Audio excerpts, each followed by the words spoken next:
American citizens are threatened by the loss of their middle class, by the loss of their sovereign borders, and especially from elites of an administrative state and globalism that would surrender our sovereignty to an unknown body of world experts or technocrats.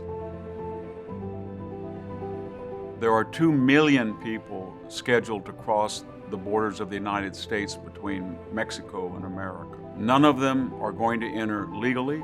No vaccinations for COVID. There's going to be no tests for COVID, solely for the purpose of enhancing the progressive agenda and the Democratic Party. We have no border, and there is no immigration law. If we look more importantly at the middle class, we are emerging from a pandemic, a population emerging from quarantine, an already inflationary cycle where we were not producing goods and services because of the quarantine, or the population was not growing at a vast rate that would justify printing more money, and yet that's what we're doing. And the result of it is, for the first time in 30 years, we have an annual inflation rate of somewhere between 4.5% to 7%. Once interest rates go up, people will not be able to pay for these inflationary prices for cars or major appliances or home. They'll stop buying, and then we'll have a recession. We're also in the middle of something I don't think any American has ever seen before, and that is a new woke movement. What wokeness says is, according to one of its architects, Professor Kendi,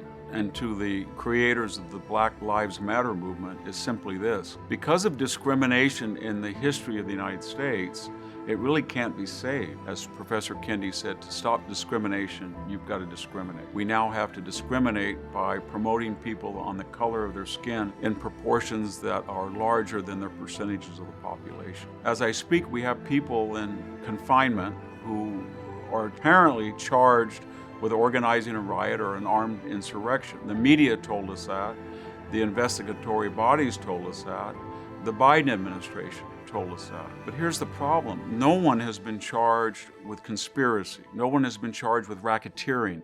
No one has been charged with organizing an insurrection, because it was not an insurrection, as the FBI has recently found. So what am I getting at? I'm getting at the equal applicability of the law and the administrative state's execution law.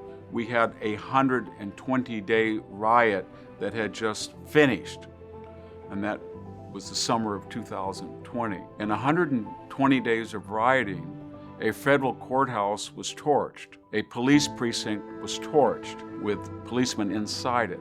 The historic St. John's Episcopal Church right across from the White House was torched. If anything, it was called a legitimate protest against the Trump administration.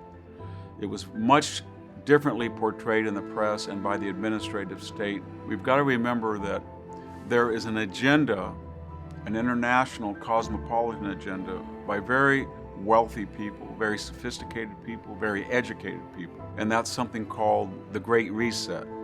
Klaus Schwab, the architect of the Davos Group, who discovered, created, inaugurated the idea that all of the world's luminaries, the best captains of industry, the best Silicon Valley architects of the internet, social media, the most impressive military leaders, the most impressive politicians, they could all assemble at Davos, Switzerland, among friends, and even though they were of different countries, they all were so enlightened that they could agree that the world was getting too hot.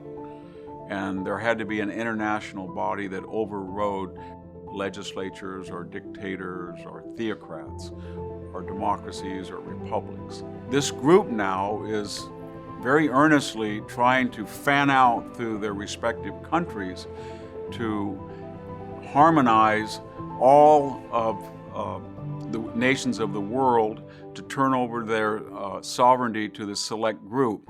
In terms of globalization, the COVID-19 pandemic has been an opportunity for globalists to suggest that we need more centralized international and global power. We have a lot of politicians who feel that under the cloak of fear and national quarantines and lockdowns that they can change the system. And therefore, Governor Newsom in California said that perhaps during the COVID pandemic we can have a more progressive form of capitalism in the manner that Klaus Schwab said.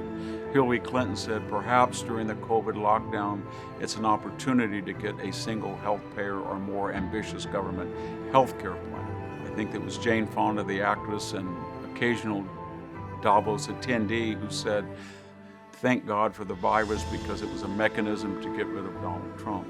We've outlined all of the challenges to traditional citizenship, but one thing is pretty clear, that a majority of Americans respect and want to keep the Constitution as it is, and they feel that they're the luckiest people in the world because they're American citizens. As long as we remain the majority of Americans and remain vigilant, the power under our system is in our hands.